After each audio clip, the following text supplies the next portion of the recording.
So in all honesty, you think that the issue with your boiler is ice in the pipes? I would have considered it to be that, but I don't know. It has been cold, Hmm. but then again, it has been colder recently than it has been today. So So, it's been cold, hmm. and hopefully you're cool, and there's ice in the pipes. Is that what you're telling me? Apparently, All yes. right, stop. Oh, no, no, no, no, no.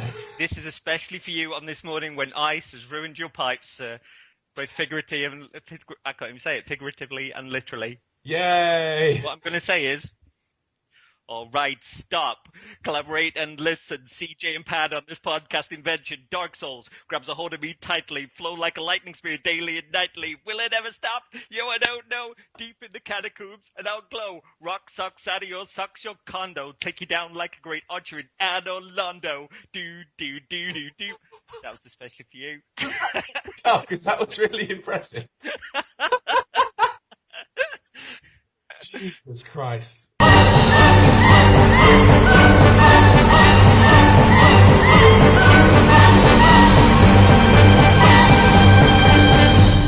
It's all downhill from here, Yeah, this is mate. where it all goes down now. Yeah, so last time then, in Lordran, Yes. what did we do last time? It was the Catacombs, wasn't it? It was, and I helped you take out Pinwheel Boss with Yep. my Mighty World of Fire. Yay! And And see, since we've done that, I've gone back to the Catacombs at least 4 or 5 times since then. yeah, I can't do it on my own.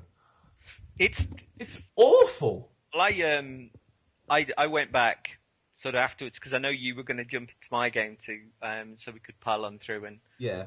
uh, and sort of whack Pinwheel at the end. But I went through to Right. him. I took him out in your game Yeah. personally in about 3 seconds with a World of Fire. Yeah, I didn't even see him. Um, and I tried. He's nobbled me 3 times since. Do you think he needs a distraction? I don't know quite what it is. I don't know if there's a distraction for the other people being there. Hmm. But it's a tough level on your own. Hmm. It's the bit that's been getting me over and over and over and over because I've been heading back down to see the blacksmith to get some fire weapons, but I'll go over that later. But yeah, getting down there is okay. I can get to the where the blacksmith is without any problems. It's the pinwheels that get me every time. I You might, hate those rolly uni-wheel riding bastards. the best thing to do with those is to go the alternate route. Yeah. So you drop of the two holes that you can drop down. I think it's the far left hand side one you drop down, and you go onto a ledge and then take them out with bow and arrows. Ah, there's another way down. You'll be on, yeah, you'll be on. There's like a few drop downs, and I think there's a Black Knight that's waiting before then. Yes. Which Sauron the Black is waiting for you. which actually came down from there to attack us when we were in your game. Yep. And if you drop down, there's a couple of ledges that drop down, and if you take them out with bow and arrows, they try and roll into the sort of cliff face underneath you. Ah. Then we'll get kind of tired and start walking away, and you can usually get a couple of shots in Before they spin around and go, oi! from there. But you can usually take them out and sort of entice the ones from distance to come and join you. And then, Yeah. Well, the way I was doing it, I went down to the blacksmith. I was going out through the secret blacksmith hole and kind of trying to tease one or two out at a time. And they would get me every now and again, and it was kind of frustrating.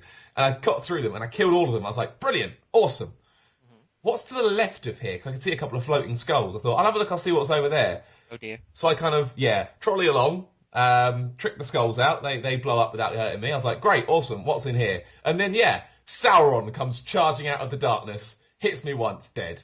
Mm-hmm. Bloody bastard. I absolutely pooed my pants. Yeah. So that's the point at which I gave up. Uh-huh.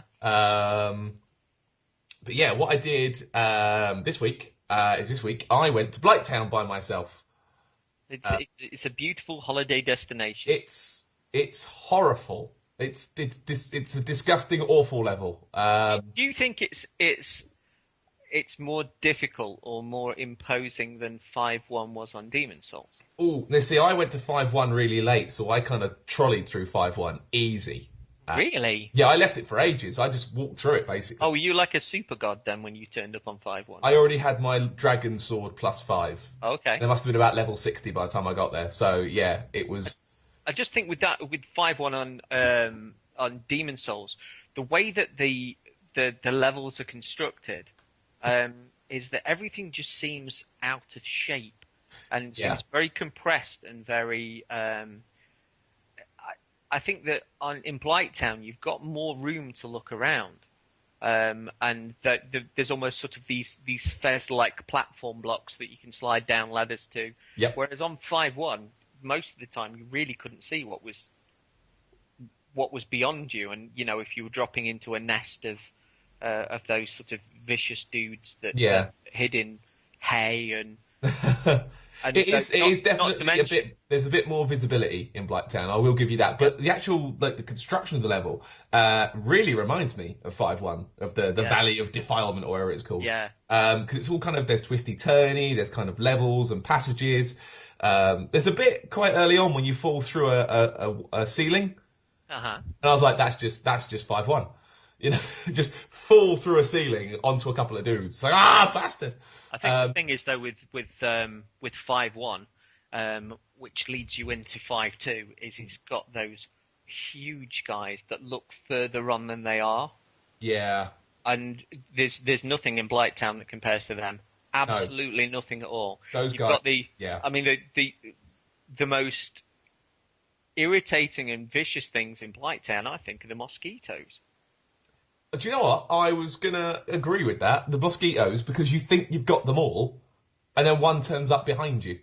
And they can fly from the whole level away, can't they? Yeah. If you see a little pair of wings in the distance, it's coming for your face. Yeah. And I didn't know what they were first, because when I was going through the level, they were kind of appearing underneath the platform I was on. Yeah.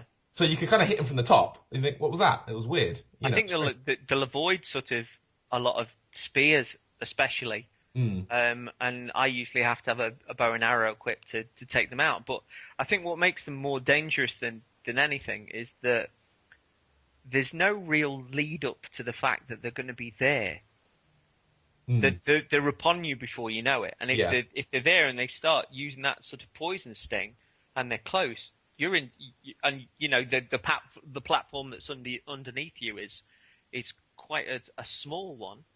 You're in trouble because you either find a ladder and go down it, or you fall off.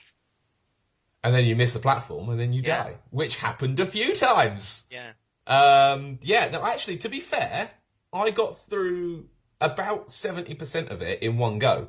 That's impressive. I know. I was like, okay, this is all right. It was kind of tense, and I was kind of cacking my pants the whole way through. The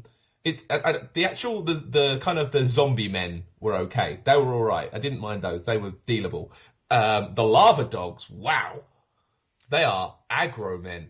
I think again because they're so small. Yeah, they run up, they break your guard, and then don't dead. You remember me saying about on the last time with Tomb of the Giants, and you got through to a bit with the skeletal babies. I haven't been there yet, but yes. They kind of rush at you from the bottom of this pool, and the problem is that you can't sort of stab or swing at them easily. You have to have them on a higher platform than you. Yeah. So you have to sort of bring them onto you, and it's a little bit the same with those fire dogs, because a lot of the time they're quite difficult to get before they attack. And they're quite nimble as well. They will dodge your attacks as well. Yeah. Did you encounter Blow Dart guy? Oh, so many blow dart guys.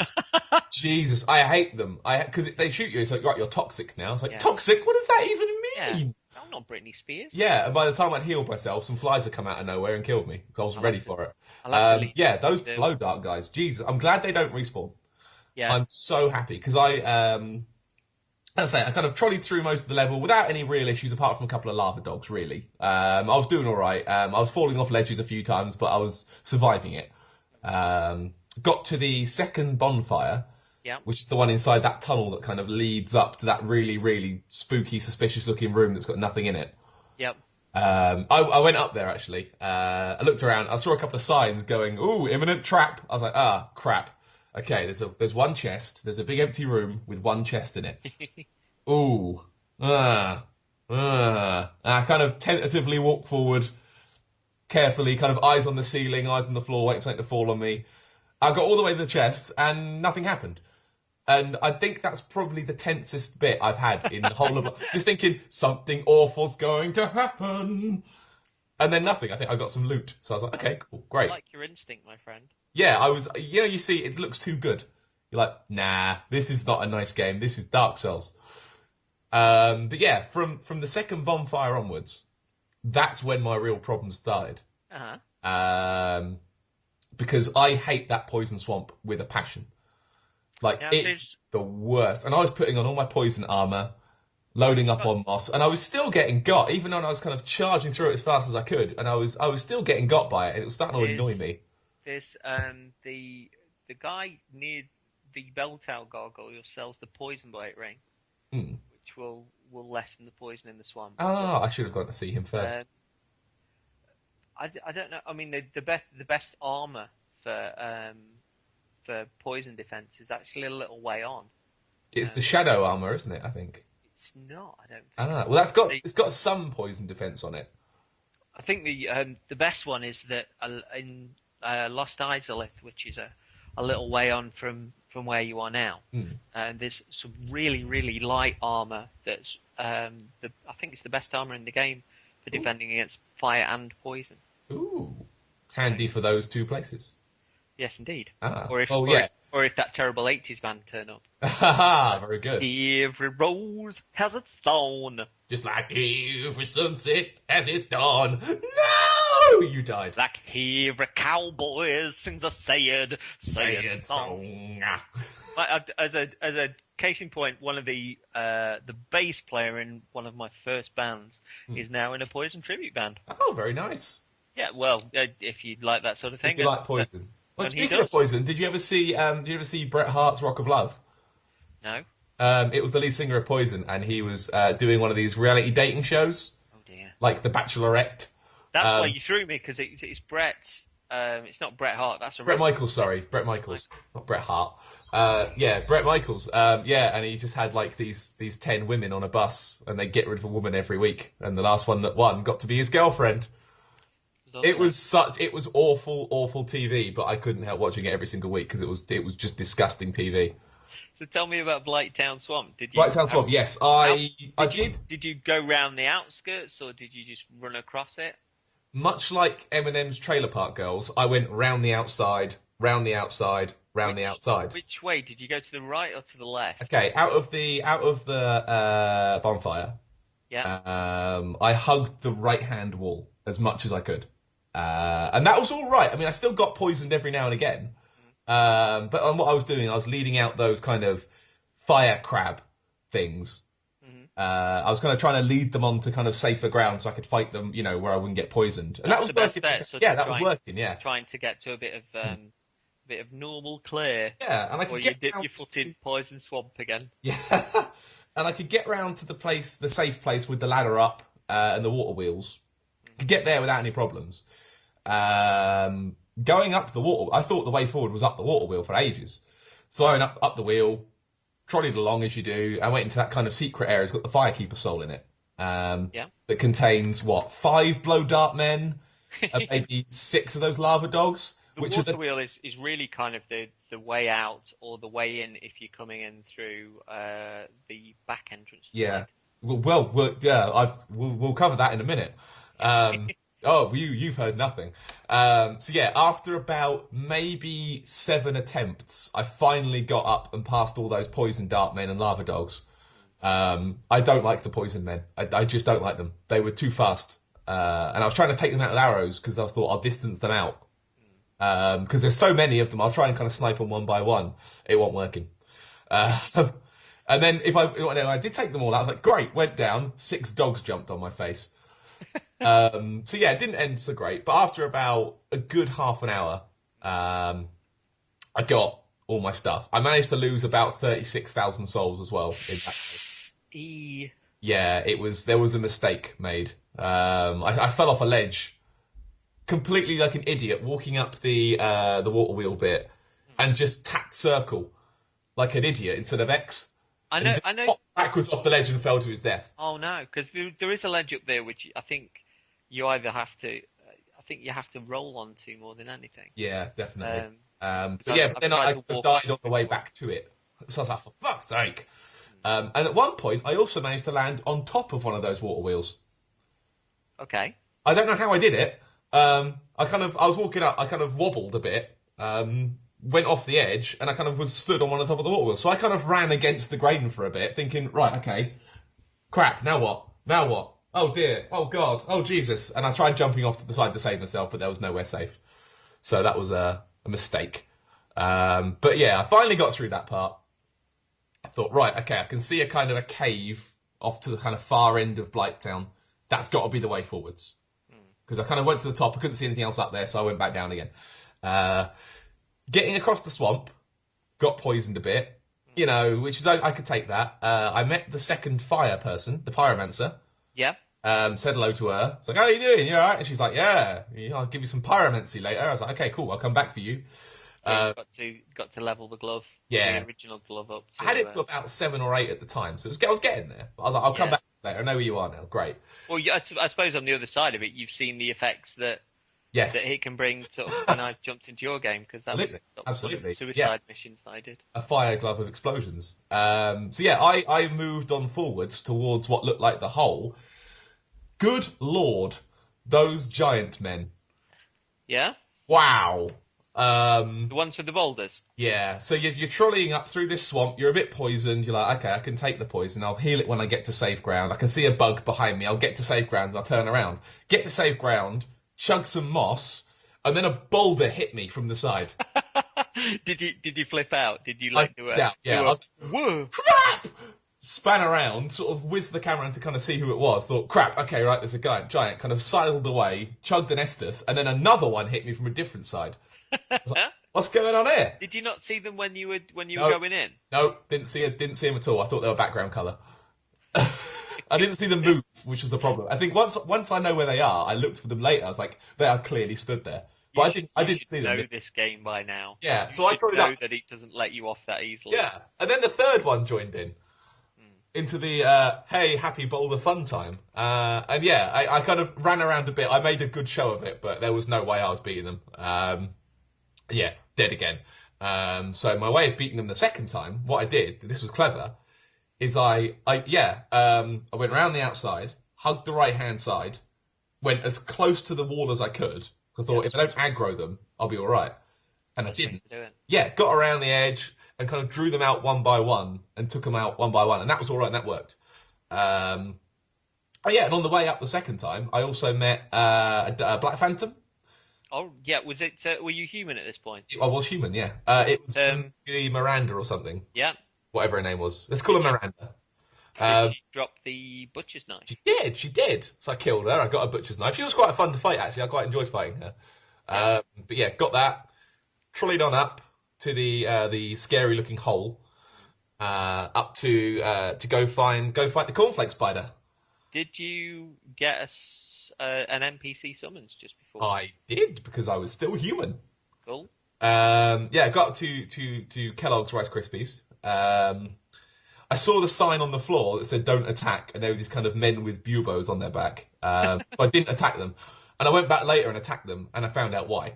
So I'm glad I didn't do that when I was human, because when you kill them, like these 5 slugs come out and they just surround you and you die. Yeah, they're very tough to beat, and I kind of did it as an experiment afterwards. I was like, okay, I'm glad I didn't do that. But yeah, I got my NPC summon, I got Miranda, why not? I took her in to fight the cornflake spider, Kellogg's. And that fight went really well. Yeah. Trolleyed her in one go. What did you take her out with? I was using at the time, it was probably my divine Uchiga katana. I think it was about a +3 at that point. +2, +3-ish. Because I still had it from the Catacombs, and it's quite a strong weapon usually, so I thought I'll keep that. Very fast weapon. If you level up Dex, it's pretty good on that front. I like the R2 attack that it's got. The alternate attack is kind of a big kind of forward stab, and it's got Yeah, range that I think you can equivalent to a spear. It's really got good range on it. it's a bit too there's a bit too much delay for me before that Yeah, auto attack. But it's as with any of the weapons, you get into the move set, totally. and It's once good you for know that yeah. It's that, really that good delay's for bugs there. as well. Yeah, really, really good for the bugs, the mosquitoes. Because All by the right, time they've got into range, you've jabbed them with the end of your sword. yeah. Uh, The demon spear's got a similar thing, but it's not got quite the there's a little sort of 2 second sort of shiver hmm. on the Uchi before it fires, and um the demon spear's not Yeah, quite got that little 2 second hold has caught me out a couple of times. I yeah must admit. But yeah, trolleyed the spider with my NPC summon friend. I did like the lava on the floor. That was fun. yeah I didn't think there was anything you can break off of the spider because I went around the outside of it, attacking all the sides one uh by one, just in case there was any kind of leg or arse that would fall off, and I couldn't yeah make anything fall off of her. So I thought, okay, that's fine, that's fine. If in doubt, attack the tail. Um, yeah, I mean, I fell in the lava at least 3 times, but because of the NPC summon, I could get away, chug some Estus, and have another go. And yeah, it was really, really easy fight, actually. I got rid of her quite quickly. So yeah, got her dead, trotted on forwards, as you do, rang bell number 2, uh-huh. and felt very, very pleased with myself. It's like, yeah, bell number 2, motherfucker, yeah! You get to go to Sense Funhouse now. Yeah, so I rang the bell. What I did then is I kind of walked forward a bit. I thought, let's see cause I could kind of see stuff down the bottom. Hmm. And yeah, I found what I think is called Izalith, isn't it? The fiery. Oh, Lost Izalith, yeah. Yeah, I kind of saw that, and I saw some more of those people with the buboes on their back and the slugs inside them. And I Yeah. thought, you know what? No, I'm gonna get out of here. They had in um the lost assets that were found recently. They Hmm. had a version of those guys that they were standing up, and the front of them was charred. All their skin was charred, Yeah. but the creature on the back had broken through the egg, and so they had all these sort of spider hands coming out of their back, and they Uh, were absolutely just a fantastic asset. And yeah. you realise that they actually completed the animation and full design and sound, everything, for so much stuff which didn't make the game. Uh, Because on the original Dark Souls, hmm. people found a few assets which were, as you see finished CGI stuff, when it's all white, Hmm. but you can tell the character designs and stuff. It was none of that. It was completely and utterly finished. Textured, modelled, moving, killing. Everything, yeah. And it was really good. But as a fan of that level anyway, you think that's the natural evolution of those guys that are Yeah. incubated like that. But yeah, I got scared by those guys. I thought, you know what? No, I'm going to go back. I'm going to go see Santa. I'm going to do some leveling up. I'm going to make myself a bit stronger. But with Souls, you know to fear things that Oh seem yeah. that seem sort of quite innocuous. If something doesn't look like it's going to kill you, run. Yeah, just run because it's probably just waiting. Yeah. To that respect, the big guys are actually less scary because you know you're going to get smashed by them. Yeah. It's the little, when you kind of meet a stranger, you think, are they going to attack me? Did you see the creatures that are waiting just beyond those guys? I didn't. I tagged the bonfire, sort of looked around a bit and thought, nah, and You, vanished. And there begins the tale of how I got lost in Blighttown for an hour and a half. what, trying to get out? Good God, yeah. I went all the way back through the whole level. Like, I went reverse Blighttown.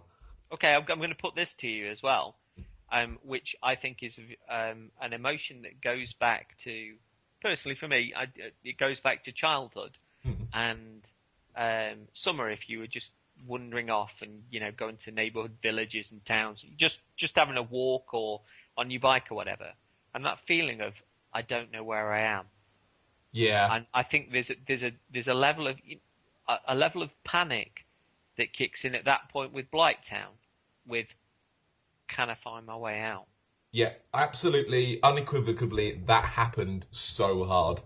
Well, it's strange how many games don't have that feeling, and I really really like it. I mean, I know a few people had a little go at there being a lack of fast travel in Dragon's Dogma, but I liked the fact that if I was going somewhere, it felt like a journey. It felt like if I had to get there, I had to plan. I mean, the day and night cycles in Dragon's Dogma are a big deal, a huge mechanic in the game. Yeah. But it felt like I've got to adventure to somewhere. I can't just click my fingers and I'm there. And whilst sort of Souls will give you walk bonfires a little bit further down the line, I think there's something to be said for that feeling of feeling very forlorn and very lost and even depressed, because Blighttown is so packed in. Yeah. It's hard to look up and go, right, I'll go there. Yeah, you can't see the way ahead really because it's dark and it's also really tight. So you can kind of see other platforms, but you think, how do I get to that platform? And yet the kind of irony of that is that the way out of Blighttown isn't really that tough once you know it's there. Once you know it's there, my God, I was so annoyed. So yeah, I'd gone all the way back through. I'd got to pretty much the point where you fall through the ceiling. Like, I got the whole way back through Blighttown. I explored everything I could, thinking there's got to be a way out of this goddamn place. I need to go see Santa with all these souls that I've got. And not lose them. Yeah, and not lose them, which did happen through idiocy and lava dogs. But that was my own fault. I kind of own that one. But yeah, after probably an hour and a half, I think, of running around Blighttown, I worked out where the exit was, and it's basically, it was up the water wheels, and there's a ladder that's kind of just very, very roughly just kind of painted on a wall. Okay, the thing is with ladders, and this is something that I picked up from a playthrough. It might have been a comment on Twitter or something. But all of the when Dark Souls wants to lead you towards a place or wants to show you a place, the ladders are always lit. There's always torches at the top of the ladders. See, I couldn't see it. I wasn't looking. I didn't see it. I walked past it at least 3 times. And then I found it. I'm like, oh my God, there's a ladder. Crap, up. And then I found the way out. And I was so happy. Those kind of big behemoth guys with the axes you meet halfway through, or the big clubs. I was really clever. I kind of pissed them off, ran back, went half down the ladder, and they ran off and killed themselves off the edges. Yeah? They were really stupid, and it worked on all 3 of them. I was like, all right, okay, problem solved. Trolleyed on through. I did get the key first as well. I almost forgot to go back and check the platform before I moved on, but I found the key to get out, got through, came out in this Valley of the Drakes place, which I spent maybe 20 seconds in. I thought, right, I'm just going to go for that door and get out. Yeah. Did you... Because there's a door up from there, which is locked, which will take you back to New Londo ruins. Yeah, that's where I went. Oh, have you got the key for there now? I found the key. Yeah. Cool. There's a key for that at the top of the ladder in Blighttown. So I grabbed the key. Because when you got the ladders, if you go to the left, there's the exit. If you go to the right, there's a chest just sitting there.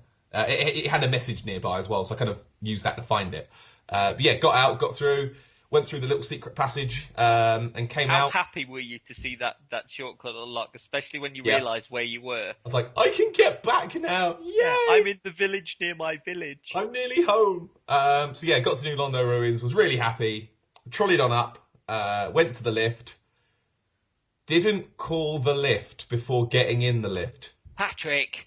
I just ran straight in the hole and fell to my death. Oh. Which kind of, it was a little bit... I wasn't that annoyed because it was my own fault. And I knew where the exit was now. So I was like, okay, I can get out of here now. I don't care.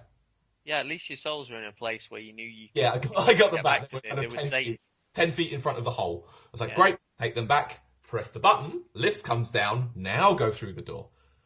So yeah, got safe, got back up, noticed that the fire was out now. And of course I know why the fire's out. Because the bastard killed the firekeeper. But I did get the poncho.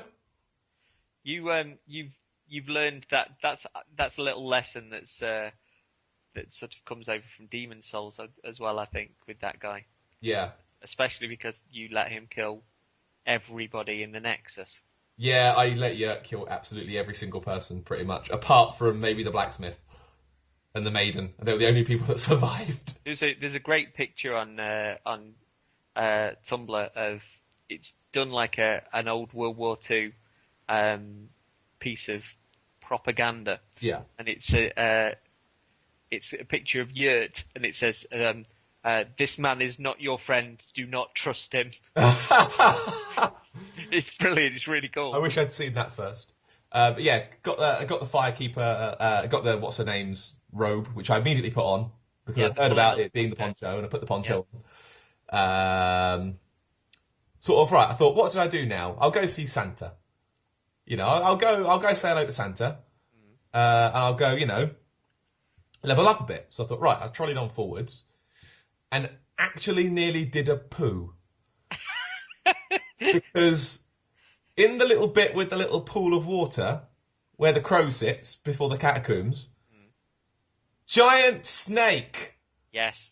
Jesus Christ. Laura was watching me play, and she was going, oh no, as well. I was like, this is the safe place. Why is there a giant snake? Ah! Don't you think he sounds like Tom Baker as Oh, well? yeah, absolutely. Hello. So I kind of went forward with my shield up, and it must have taken me a good minute to be brave enough to kind of approach him. Yeah. So I put my shield up, and I kind of was teasing in, waiting for the attack and getting ready to roll. I did kind of do a couple of kind of scared rolls away, you know, just in case. I kind of got to a point, I was like, right, okay, I'm going to have to walk up to him now. I walked up and I was, oh, I can talk to it? And he goes, hello! It's just got the weirdest voice for a giant snake. Yeah, like because he does sound. He sounds like a sort of fusty old uncle. Hello, I'm Frabbed. How are you doing? I was Doctor Good. Who in the 70s. Yeah. So yeah, after getting absolutely cacking my pants, I had a chat with him and he was cool. Finally burned some of those 600 straight swords I've got. Yeah. Good lord, that was good. And kind of you feed them to him for souls, which is good. So I was getting rid of some of the excess crap. And that was good. That was great. I thought, right, okay, brilliant. I'm now not scared of the snake, which was, I literally had a heart attack seeing the snake. The thing that I remember from him was when the game first came out. I remember Mike McWhirter sort of tweeting, "Don't throw anything away." Yep. And that rings true. Because framped. So yeah, then I went on. I went back to the depths. And I decided to, you know, just trolley around a bit, farm some green titanite to make my sword a bit better, because the divine Uchi katana uses green, which you find in the depths. Yeah. So I ran around for there a bit, dropped my sign down a few times, got summoned a few times. It was great, actually. I was being a helpful person. Yeah, So in between running up and down killing those kind of amoebas for their green titanite, I was helping people kill the gaping dragon again. It's a great place to do that because you get such a lot of souls for doing it. But in that little pocket where I saved up about 500,000 souls to go on that suicide run to the second pyromancer, I genuinely enjoyed doing that run, and it's fun when you're experienced and you can show someone where all the things are in that level. Yeah. The worst people, I think, when they summon, they just trolley through the level and just think, right, I'm going to kill everything for that person. That's not the way you do it. You let them lead, but you try and, especially doing the beckon gesture. I used that point gesture so many times. I think it's great, but it shows you that interface for guiding people to things and where to go, as simple as it is so effective. Yeah, definitely. I found I was making friends. Because people were summoning a couple of people in, we were all kind of trolling around together, and sort of whenever you get healed, everyone would bow and be nice to each other. We got invaded one time. Yeah. There were three of us, one invader, but the invader, I think they had the leveled up Firestorm glove. Okay. Like, it was quite ridiculous, because there were three of us, they saw us and kind of ran down a passageway, and it's one of the ones near the end where there's a hole nearby. Yeah. So you can, and they were stood behind the hole. So if you jumped over, they could get a free shot. So we were all teasing it out, and he'd kind of run over, drop some fire, run away again, and it was a slaughter. That guy had clearly leveled up a bit too much. But I mean, we killed the Gaping Dragon a few times with other strangers. Got loads and loads of green Titanite to upgrade my Divine Uchitana, which is like a +5 now, which is pretty tasty. Whilst getting a ton of souls to do. Absolutely, yeah. I ploughed all of those souls into the Pyromancy Glove. But this is now +15. One of the aspects I think that's underappreciated with the game is the fact that you don't. I mean, grinding for souls isn't as bad as you'd initially believe, because if you're willing to help other people out in their game, not only are you doing them a favour, but you're getting copious amounts more. Oh yeah, better than running back and forward from a save point by all means. Yeah, I mean, what I was doing is intermingling the green Titanite farming. I'd literally drop my summon sign down, go farm some green stuff, and get summoned whenever. And that was fine, and I was enjoying that, and I was getting a lot of large Titanite shards out of it as well, which was good. Which is really good, yeah. Yeah. I kind of got a lot of my armor up to like a +5 or 6 with that, which was quite tasty. It's including the robe, the poly poncho, cool. Which I'm rocking now. I've switched my armor out a bit as well. I've got a hood now and a poncho. I've still got those sorcerer legs on, which are good. Yeah, did a bit of that. Thought, right, okay, I've done quite a bit of that. My pyromancy gloves +15 now. Let's have a look at Sens Fortress, because that opened up. Good lad. I thought, I'll have a little nosy. I'll see what it's like. I'll go see Santa. Which Phil Collar said that. Phil Collar believes that Sens Fortress is one of the best designed levels in any game ever. Absolutely. And I honestly wouldn't disagree with him on that. And it reminds me a little bit of old children's ITV show Nightmare. Yeah. Especially with the swinging axes and stuff. Yep. So Sens Fortress is a nasty place full of boulders that fall down hills, swinging axes, snake men. It sounds like Do you know what? The first time I went into Sens Fortress, I went down the little sort of catwalk towards the big gate. You step on the. Yep. 10 seconds. My first run lasted 10 seconds. So yeah, I kind of learned that. I thought, right, okay, next time I'll be more careful. Yeah. Went around the plate, got 10 yards further in, snake men. And these snake men, they are frightening. They're quite relentless. There's a way of, you probably discovered this anyway, but there's a way of, if you go just inside the door and to the left and get the snake men to come towards you, then go back towards the door, step on the plate. Yep. The arrows will kill usually one of the snake men. I did that every single time. Yeah. Once I'd worked it out, I was like, the arrows can hurt them as well. Fantastico. And it sounds like just to sort of put a brief sort of aside into the mix, and this pertains back to your enthusiasm on Twitter and on the forums the other day. It sounds like you, whereas you've been playing it and sort of putting it aside for a little while, which is the way that you did Demon Souls. It sounds like your enthusiasm and your addiction is really kicking you on. Definitely.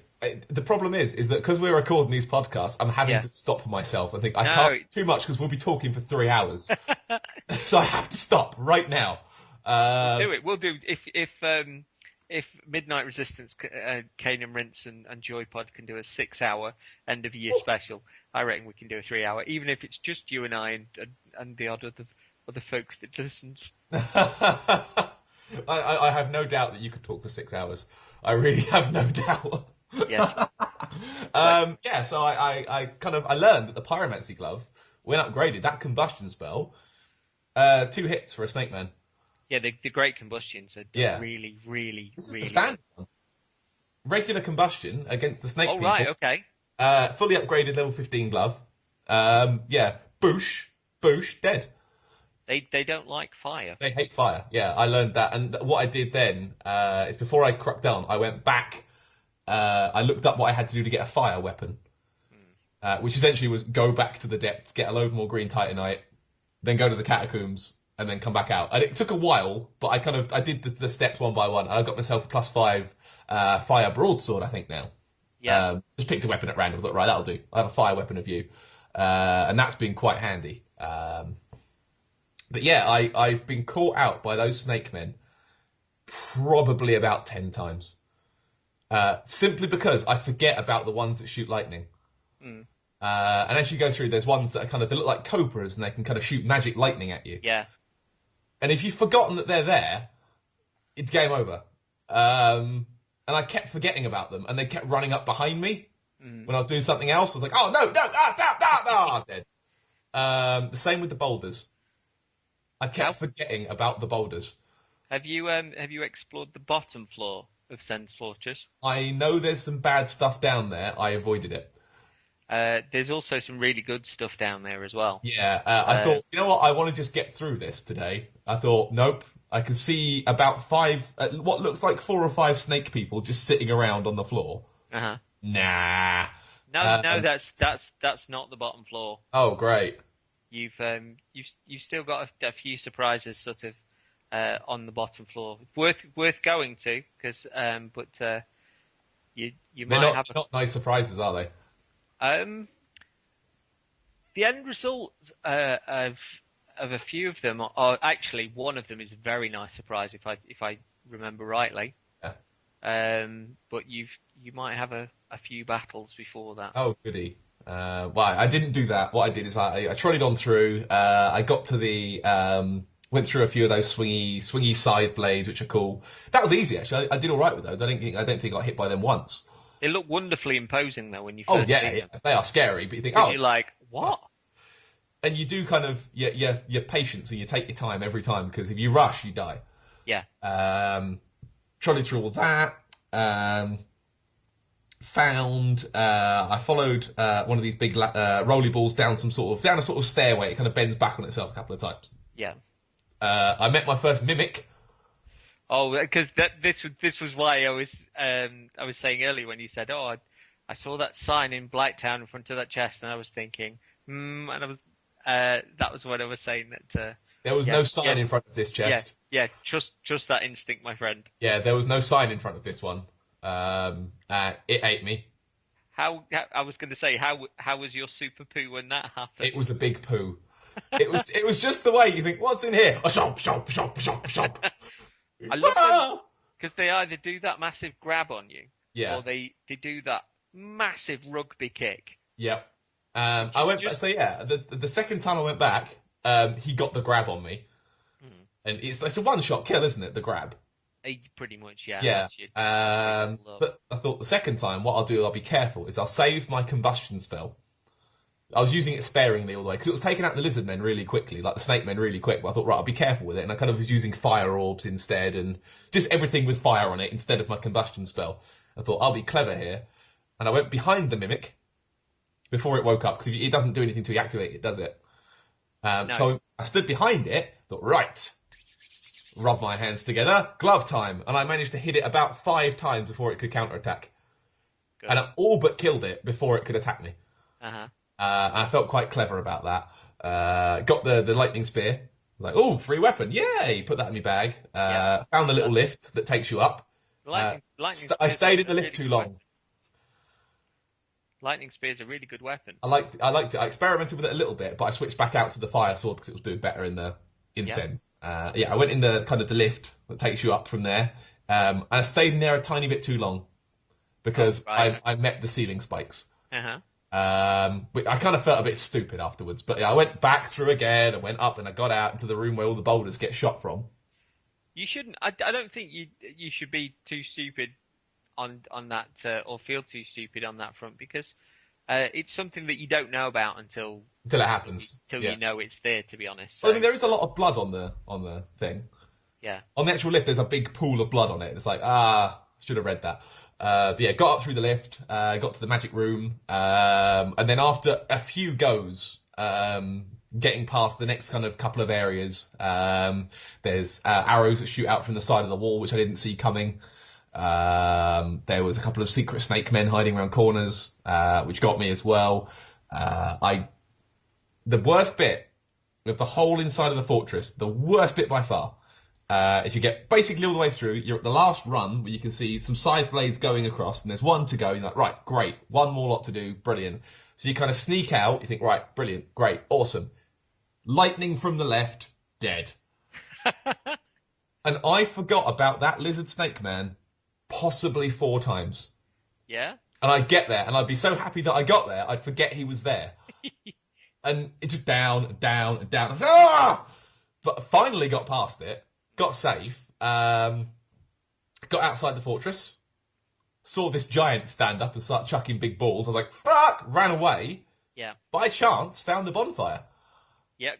Through sheer panic. Through sheer panic, I fell off a ledge and landed on the bonfire. I was like, well, Brilliant. that turned out much better than I expected. Yeah. Tagged in there. I thought, right, sod it, tag in here, bonfire, kindle. Just because, nah. Trolleyed on back up. I saw what looked like a black phantom towards the back. I thought, I'm going to leave you for now. I got by the giant throwing balls of fire at least 3 times because I wasn't paying attention. I was sort of looking at the Black Knight in the distance thinking, I wonder if I could attack. Boom, you're dead. Got invaded in there as well by someone with, I think it was a lightning whip. Oh, right, okay. And that was, I was dead in 3 attacks. It was ridiculous because the shield does nothing. I was trying to roll away, and it was. I've not ever found the whip, to be honest. He's got a head. It was definitely because it must have been a whip because it was kind of it looked like a curved sword in his hand. I know there is a whip in the game, but he was hitting me from like 10 feet away. I was like, "How are you doing that?" So it must have been a whip. It was lightning attack, and it was literally ripping me to shreds. So that was annoying. But yeah, did a bit more exploring around the fortress at the top levels. I was going quite quickly because if you slow down, the giant throws balls at you. Yeah, you can get him with poison arrows. I did. I actually did. Up a spiral staircase right near the boss. Yeah. Came out the top door, saw this giant leg just turn around to face me, and thought, poo! Turned around, retreated. He got me through the wall before I got away, but he didn't kill me, but it hurt a lot. I thought, I wonder what I can do. I thought, can I run up and just stab him in the leg and run away? But that wasn't really working. Uh-huh. Right, I'll leave him for now. Toddled around, and this is when I also came to the conclusion that place is really, really well designed. Yeah. Came out, there's a place where you come out of a room very, very nearby where the boss door is, and there's a very long, straight passageway that leads to just an empty-looking building. And I went to the empty-looking building, looked around, there was nothing in it. I thought, well, what's the point of this place? There's nothing here. And kind of went out, looked up, and I could see the giant stood there. Just stood still, not doing anything, just looking at me. That's one of them. Yeah, I found that out later. I thought, I can see him. Amazing. Yeah. I wonder if poison arrows will affect the giant. Yeah. Shoot. Oh my god, it worked. So yeah, I stood there. The giant stood there staring at me. Must have been about 5 minutes. Because if you, the weird thing is, if you get to him through the level, he tries to stamp all over you. Yeah. He's vicious as anything if you get there.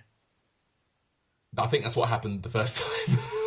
Just turn around, hello, stamp. But then you come out and he just looks at you, like he's like, he's found my secret blind spot. I guess I'll let him have this one. Uh-huh. After a good 5 or 6 minutes of watching this health trickle down 3 at a time, and he must have had about 1,400 health. Watching it trickle down bit by bit. Finally keeled over and died. I was like, fantastic! Ran up to where he was, got his soul, looked down and saw the other one. I was like, oh, balls, there's another one. And I thought, I can either take him out now, or I can just push on because I can't be bothered. You know, I've been stood still for 10 minutes here waiting for this. Sod it, I can't be bothered. So I trolleyed on to the boss. Superb. Yeah, it is a great boss. It's a good boss. It's the combination of big scary guy, very small place. Yep. Got through the door, panicked slightly, because I could see him running at me. I was like, oh, piss. Well, not running, but walking with intent. You know what I mean? Sounds like you're trying to charge him. He was hustling, he was... I charge you, sir, with walking with intent. Yeah, walking with intent. There was a glint in his eye, and it wasn't good glint. I thought, right, crap, what do I do? I used my tried and tested Demon Souls technique, go through the legs, which worked. Yeah. Which I like, because it works. You can roll through the legs and attack from behind. Got kicked a couple of times, which was a bit annoying. I thought, right, okay, I can deal with this. I wonder, trolleyed back a little bit, got a bit of space between us, pyromancy glove, fireballs. I thought, will this work? Chuck. And it did a good 16th of his health in one shot. I was like, Yeah. ooh, fireballs work. Yeah. Proceeded to chuck maybe 2 or 3 at a time, roll through his legs, run away, chuck a couple more, roll through his legs, run away, chuck a couple more. And that was working. I got maybe half his health down just with fireballs. Yeah. Cool. And then he caught me a lucky shot and knocked me off the edge. Yeah. Which was a bit of a bastard. So I went back again, but before I went this time I went to my attunement slots. Yeah. And equipped every kind of fireball that I had. Did you go human? Because it's a great place there to summon and be summoned. I don't think I was human at that point. I was just charging. I think I'd forgotten about it. I was just like, nope, I'm going to beat him. I forgot to turn human, but whatever. But yeah, trolley. I stocked up on. I think it was the Great Fireball and the regular or Fire Orb. I think it's called. Yeah. Fire Orb and Fireball, and I had maybe 8 of one and 6 of the other. I was like, right, okay, brilliant, awesome, superb. And I got rid of maybe 7/8 of his health just with fireballs. Superb. And I was like, this is really easy, great, awesome. Did make the last kind of chunk of his health quite panicky because I was having to roll between his legs and stab him in the leg. And there was definitely, again, Laura will attribute to this, is that I was sat there going, come on, you bastard! Come on! No! Roll! No! There was tension and there was rage. And I think one of the best things is there's also spectacle. Yeah. I mean, I'm not somebody that ordinarily enjoys boss battles. I normally find them quite tedious. But find the weak, shoot it 3 times. I genuinely enjoy these, but especially with company. Yeah. I mean, I've been in situations with that boss battle where it's great when you get a mixture of styles as well going into it. And I had one where there was somebody else who was a Sunbro that got summoned in, and the main player, I think, was standing in the middle trying to engage the thing in battle, and me and the other Sunbro were both throwing lightning spears in complete sequence to one another. Oh. So it was like both pulling the lightning spear back, both throwing it at the same time, and it was just glorious. And then at the end, we both turned to each other and did the praise the sun sign in exactly the same point. And I was like, that is legendary. That's a memory made. Sunbro twin powers. It was just, if there isn't a band that's called that, there has to be. But it's a fantastic boss to really, really tank up your souls with helping folks out as well. Yeah. So yeah, I took him out. I was proud of myself. I had a look around the kind of the place around there. Thought, this is great. This is cool. What's this little item on the floor where he died? Let's have a little wander over. Yeah, I thought, great. I found an item. Brilliant. Magic Polo. Yeah, I grabbed the halo, the Sonic ring. Yep. I got my ring. It's like, brilliant, great. Oh, cutscene. What's happening? And then, just like in Demon Souls in World 3. Gargoyles fly down. And I thought, oh no, what have I done? They picked me up, and they flew me up. And because I was wearing the poncho, it looked like I had wings, which was quite fun. And they picked me up and they flew me all the way up the side of this giant great wall, which the Iron Giant was guarding. And then, as you crest the wall, what a view! Like you hit the top of the wall, and there's kind of a blazing orange sun in the background. And as the music rises, the music does that. Yeah, and there's just you see it like colossal city, kind of actually quite nice looking compared to all the other places we've been to so far. It's the land of the gods. Yeah, it's looking down on all the lessers below. This Colossus Olympus looking place. Yeah. Reminded me a bit of Alexandria from Final Fantasy IX. I can see that. Colossal kind of, towers coming out of nowhere. I was like, wow, that's cool. Did it take your breath away? Yeah, totally. And I made Laura go, Laura, look. And she's like, oh, that's cute. And if Laura thinks it's cool, that means it's cool. A great contrast to Sens Fortress as well. Definitely. Not as in sort of one being better than the other, but from going from, I a level, 2 levels which are completely different from one another. Yeah. And also it goes against the grain a little bit because everything is so Clean. beautiful and Yeah. polished. Shiny and clean and well polished. Yeah. I thought, brilliant, amazing. This place looks cool. And they drop you down on a little platform with no bonfire. And I thought, balls. I've got 50,000 odd souls and nowhere to put them now. Yeah. Balls. So I made my way slowly down into Anor Londo, slowly down, saw my first giant guard with a big old shield. I thought, okay, he stood still. He's clearly a statue that will come to life. Because, we've all seen it. The statue always comes to life. So I kind of went forward carefully and slowly, and it didn't move. I thought, okay, maybe I've done all right. And I ran past it, turned around. It's like, it's not following me. But you've also got the thing before that with Sens Fortress where there's these statues of the Silver Knights. Oh, yeah, the silver guys. Yeah, I was expecting those to wake up. And when you see them, it throws you the opposite curveball sort of beforehand. With those, where you're expecting at least one of those to come to life at least one point in Sens Fortress. And every time you see them, you panic a bit. You're like, no, this is the time. This is the one that's going to wake up. But yeah, I got past that guy. I thought, right, brilliant, amazing, super. Saw 2 more, stood inside this. Again, the rooms and the areas there are colossal. They're so big. Yeah. Like big empty hallways. I thought, right, okay, keep trolleying forward. Oh, there's a bonfire. Great. Bonfire, pump all my souls into whatever the hell I could think of. Repair all my equipment, level up. I'm not losing these. And then I thought, well, what I'll do is I'll go back and I'll have a pop at one of those guards, just in case. And they are tough.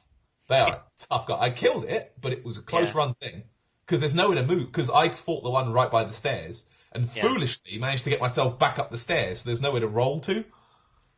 Yeah. And if you get too close, he just swings his hammer down and down you go. But I managed to kind of get in close, combustion him a couple of times and get back out again. But yeah, this place it's beautiful looking, but now I'm not sure how to get back. Just go straight back to the gargoyles. There's more gargoyles? Yeah, the gargoyles that brought you in? Yeah. They're still sitting on the wall just above where they dropped you. Are they? Yeah, and they'll take you back. Oh, crap. I didn't know that. I thought I was stuck here. Now, the biggest piece of advice I can give you for Anor Londo, and it's a game changer, and I've mentioned it a number of times because they are just amazing. It's poison arrows. Those big guys, you hit them with about 3 or 4 and just watch them tick down. You don't even have to engage those guys. You can just shoot them a couple of times, stand back and watch them get hurt. Absolutely, yeah. And they're tough to battle on their own. Really tough to battle because we've mentioned in previous podcasts about enemies that are quite content to just keep their guard up or to keep going at you, and they're very much like that. They're stoic, is what they are. Did you say did you find the bonfire after Found that? the bonfire, yeah. Found the bonfire, got safe. And then, took out one of the guys, went back, sat at the bonfire, thought, right, that's enough for now, stop. Because if I did any more, this podcast would have been 3 hours long. So I decided to stop. So you're saying I can get back? Yeah, if you go to that place where you dropped, as you go up the stairs, you'll see the gargoyles are sitting on top of the wall. It's quite a high wall, but you'll see them as you go back up. Will they take me back down to where I was? Yeah. Ah, cool. I might do that then, because there's places I've not been. Yeah, there's a lot to explore in Sens Fortress. There was something that I only found when I went through it in Sean's game for the first time. So yeah. Tasty. Okay, so I've had quite an eventful few days. But it sounds like the addictions kicked in probably more than demons, to be honest. Yeah, demons. You had momentum, and I think you did incredibly well in a short space of time. But it's the first time I've noticed sort of this level of kind of I couldn't not go to the next stage. Yeah. To be fair, going to Anor Londo was a mistake. It's like, do you know what? For the last day, I have been worried that I can't go back. Like, I'm thinking, am I stuck here now? Because this looks too nice to be a kind of middle area. This looks like the end of the game. Am I stuck here now? Is It's there a way back? Oh, poo. it is a brilliant level. Yeah, It's beautiful, very but impressive. it was scary because it was so nice. It felt out of place because it looked so nice. And I've been literally cacking my pants thinking, can I get back?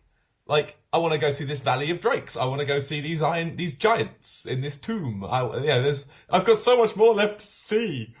Yeah, it's a really good level, and it's somewhat of a gateway level as well, because when you beat the bosses, you get warp bonfires, and I think that you get some. I think this is the place where you get the Lord Vessel, which not only gives you the warp bonfires, but it allows you to take on some of the big Guardian bosses of the game. So Okay, yeah, so what's your recommendation for what to do next? Anor Londo, 100%. Yeah? Yeah. Crap. Okay. I will join you in said game, sir. Radical. Well, that's going Because to be... obviously I know my way around. Yeah. I've got shed loads of poison arrows because I bought a few. that's what I am. I couldn't value poison arrows anymore if I was a member of the band ABC. Oh, I get that reference. Poison arrows for your Oh. I can see we'll be singing that. That would be the new pointing down from the Anor Londo level. Yep. Yeah, we'll bro up Anor Londo because excellent. I will wait by the fire for your phone call. Well, let me know when you fancy it because I do. Rad. I do Anor. Cool. Anor. Right. Okay. So yeah, that was my very eventful week in Dark Souls. Sounds like you're having so much fun. It's so great to hear. Genuinely. I'm literally having to stop myself because just to make the podcast flow nicely, I'm having to stop myself. But it's good because I'm stretching out and I'm enjoying it over a period of time, and it gives me time to play other stuff, which is good. Yeah, but you find yourself coming back to it. Yeah. I'll just do a bit of level trumping. I'll just go help people in the depths for about an hour. 3 hours later, I'm still running back and forwards. Well, getting annoyed at people who are being summoned that are standing in the way of corridors that won't move. The thing is, I'd probably say that my enjoyment of the game is increased through trying different builds and playing with in yours and Sean's game as well, and through trying something different every time. I'm kind of getting a hang on exactly what I can do, and it's a lot of fun. I mean, I can draw a comparison to that with my current run of Skyrim, which is what I'm playing as well on the side. Where you might have read my diary I've been putting on the forums, going just with my fists, and it's been fun, like, working out how best to approach things with a different setup. I think, Skyrim does this well. I think Dark Souls has done it well as well, in that different setups do give you completely different approaches to how you take things on. You're not just running in, hitting attack, and everything falls over. Well, that run through I've got in your game is very much a kind of a what they call a quality build. It's a sort of strength and dex build, but I've in my initial playthrough, I think it was mainly kind of I didn't go massively into the magic or the miracles. Then on the run I've got with Sean, I'm pretty sure that's a magic and miracles run. Yeah. I've got a pure magic based character. I've got and it's the fun is that you can find favourite weapons, but half of the fun is in finding something that you wouldn't normally use, and then getting used to its moveset and really having fun with it. Definitely. And you know, I would normally lean into the demon spear. That's been my favourite, but I got the moonlight butterfly horn for the magic run, which is a spear that scales with magic, which is great. And through going through different paths, you find certain sections where you go, Christ, I really struggled with that first time. And then there'll be others where you go, how the hell am I going to get beyond this? and so with my setup, how do I do this? Yeah, I mean, even now on sort of because I started with on the Prepare to Die edition. I started on PS3, and I was a certain way through that before everybody picked up the 360 version, and I got that version and started a character on that game. And there'll be certain things where you travel down a certain path and you go, oh, I can't really afford that shield now. I've not really got enough strength to wield that. I'll go for this one, and it's shite. and all of your move sets, like this one that I've got on my main PS3 game, my shield is just rubbish in comparison to the other ones that I've had. Yeah. Like the Great Shield of Artorias is. Some people have mentioned that shield in itself is easy mode, and it's just phenomenal. But you need about 34 strength to wield it, and currently on this character, I've got about 16. I think. Oh, that's not quite good enough, is it? And it just means kind of massively leveling up the character to use it. But it's not called the Great Shield of Artorias for nothing, because it is literally a great shield. Yeah. Is it a door? It's not quite a door. It's more of a kind of a kitchen hatch. But you can get one of those giants like hammering down on it, and it will take the majority of the force of the hit. Nice. It's incredibly resistant to lightning and fire, and it's a superb shield. It's really, really good. But you need the Soul of Sif to do it, and I don't know if you fought Sif yet. No, not yet. Sif's the wolf person. You need to fight Sif. That's a really good fight. Where's Sif, roughly? If you go into the forest, yep, and you run down, there's a door. Is that the one that costs like 20,000 souls to open? Yep. Oh, okay, I know what that is. Yep. If you go beyond the forest, you get if you go to the top of that area, there'll be a little bridge. You drop down, and Sif's fog gate is in the distance. Oh. It's an amazing boss battle. Yeah. That will happen. You deserve it. It's it's beatable, infinitely beatable. But as far as sort of spectacle goes, it's just glorious. Nice.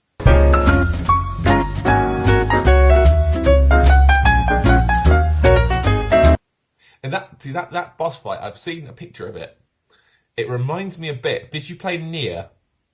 I've got it, but I've never really gotten that far into it. It's one of those that I infinitely sort of think that I'm going to go back to and just lose myself. Nier was, I think it might possibly be my favourite RPG of this whole generation.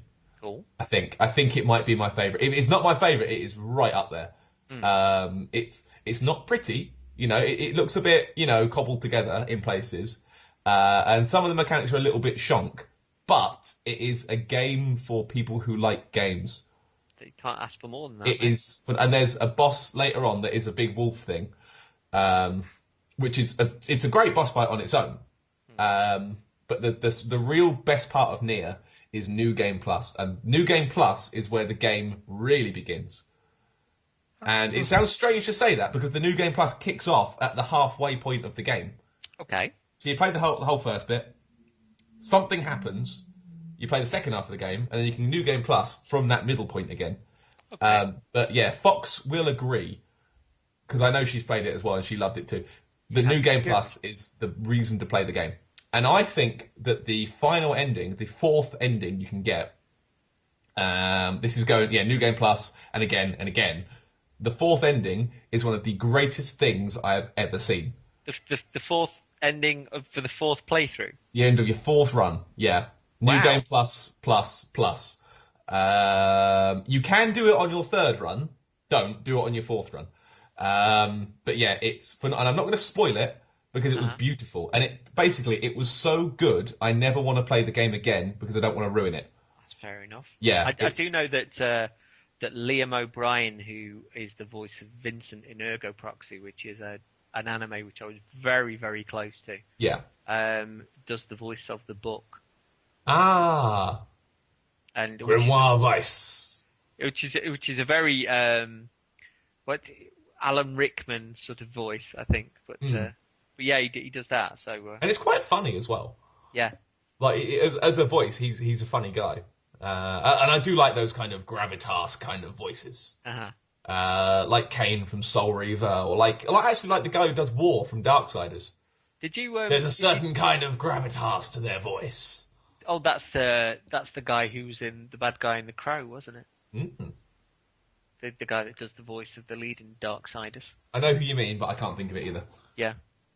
Yes, with this kind of wonderful gravitas kind of voices. Certain timbre. I was watching That's the word. the first couple of episodes of the new series of Transformers Prime this morning, and they finally brought Shockwave into it, and instead of having this sort of high pitched, sort of whiny voice as there was on the original cartoons, they've got the bloke that voiced or the bloke that was, is it Worf?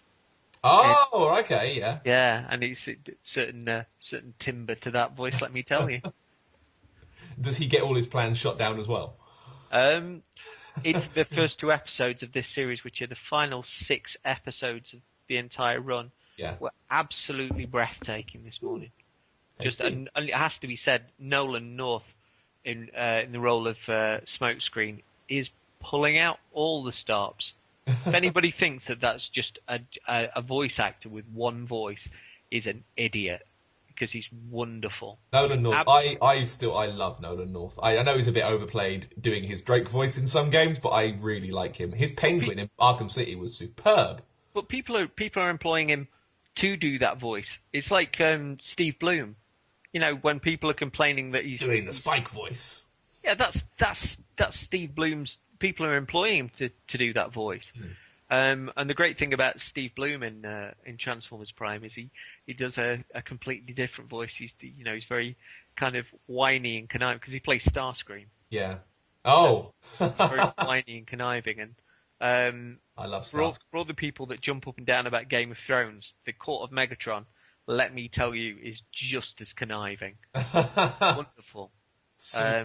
But the first two episodes of this series have been exactly how you do adventure television. Cool. And one of my favourite things is when you get the heroes and you just throw everything at them. You just put them into the worst possible situation where it looks like there's no way for them to get out, and then you potentially pull their asses out of the fire with either luck or something desperately cool. And the whole thing in the first 2 episodes that I've seen was just it was just Adventure TV 101. Loved it. Cool. Transformers Prime, you say? Yeah, there's the first series was 26 episodes and was frankly perfect, absolutely perfect. Second series lost its way a little way, mainly because they seem to not know what to do with the kids in the second series, which is shit. But it was still really entertaining, but just not hitting the heights of the first series. Sure. But ended really well, and the start of the third series is just, which is only going to be 6 episodes. It just looks like they're pulling out all the stops. Cool. So there's been a lot of good cartoons recently. Have you seen Spectacular Spider-Man? I haven't. I think it's on Love Film, isn't it? It's on Love Film. Do yourself a favour. It is. I think it's the best Spider-Man cartoon they've ever done. Because I watched about half of the first episode and wasn't keen on the art style and was just thinking, was this the one that people raved about? It's superb. It's really good because I'll have to recheck it. What they've done with it, they've taken the Ultimate Comics they've almost taken the Ultimate Comics kind of thing, making him a kid again, back in school, young, school problems, Flash Thompson, that sort of thing. But they've kind of, in the same way in the Ultimate Comics have worked, what they've done is they've made it all work together nicely. So you will meet a couple of the villains really early on. You'll sort of see them just as bank robbers. And then much later on in the series, they'll become the villain they're supposed to be. You're like, oh, I know him now. And you'll get their motivations and everything links together nicely. And it doesn't just feel like they're just going, right, today we'll do Dr. Octopus. Yeah. There's always foreshadowing and there's always a sort of plans behind it. And it sucks there's only 2 series because it was really, really good. Phenomenal. And even the choreography on like the fights and stuff. Spider-Man is being proper Spider-Man with jumping and web swinging and kind of webbing stuff and throwing it at people. You can always tell when you've got a group of nerds on a cartoon. Yeah. Where it's not even just with them being classic nerds, but real fans of a series. Because with Prime today, we were looking at some of the direction, like you're saying, in the action sequences, and just thinking, that's just phenomenal. Totally. That's what I think sets a good cartoon apart. Is good. It all works together. It's exciting, and like the action doesn't just seem like they've just used the same 5 effects over and over and over. Yeah. Which is what the old Spider-Man cartoon from the 90s suffers from, which is still entertaining, but they do use the same shots over and over and over. It's like he's going to swing to the left, then he's going to swing to the right. It's like, for God's sake, enough. I think one of the really enjoyable aspects about Prime as well is that it's got the best female lead I've seen in anything in forever. Like RC is just stunning. Like in the original Transformers the movie, she was a plucky character, but she was a smaller pink Autobot, a little pink go-kart. Yeah, not as powerful as the blokes and stuff. RC in this one is one of the most kick-ass female characters, but it's not as if they're going to the butch side of it to try and lean into a cliche, because she's got tons of heart as well. Yeah. She's boisterous. She'll often sort of she's very loyal to people, but very skeptical of people. There's a character there, but she rarely gets bested in a fight sequence. She's amazing. So yeah, that's another reason to watch it. I reckon your lass might quite click onto her being a good kick-ass female character. Laura likes things to blow up. Oh, there's lots of stuff that blows up. Much after my own heart in that respect. She likes things to go boom, boom, bam. Well, the first few episodes they put into a little movie called Darkness Rising. Yeah. If you could track that down, and it's brilliant. If you're not hooked by that, I'll be surprised. If I get time this week, I will try. Do it, because it's a really entertaining. So it's like essentially the first 6 episodes stitched together. Yeah. But cool. It's exactly what the movie should have been. Yeah. Right. And on that then, because I need to go have some lunch because I've only been up for like 2 hours. The clock's going back through me. Honestly. I was like, get up, it's 12:30. I was like, no, it isn't, it's 11:30. It's like, no, it isn't, it's 12:30. It's like, oh, for God's sake. It's daylight saving time. It does creep up on you. Stupid bloody bastards. Yeah, so I've got to go have some lunch, and we've got to go make a chicken pie, and then we're out for Dungeons and Dragons later. It's a busy day, you know, these Easter Sundays. Let us know when you fancy doing a run at Anor Londo. Yeah, totally. I'll be, at some point in the week, I will be ready to go for that. Yeah, so what do we call this episode as well? Just to the end. Why do we do that? Yeah, I don't know. I'll have to think about this. Oh, this one needs to be called Cool. I think, given that startup. Just cool. Vanilla Souls.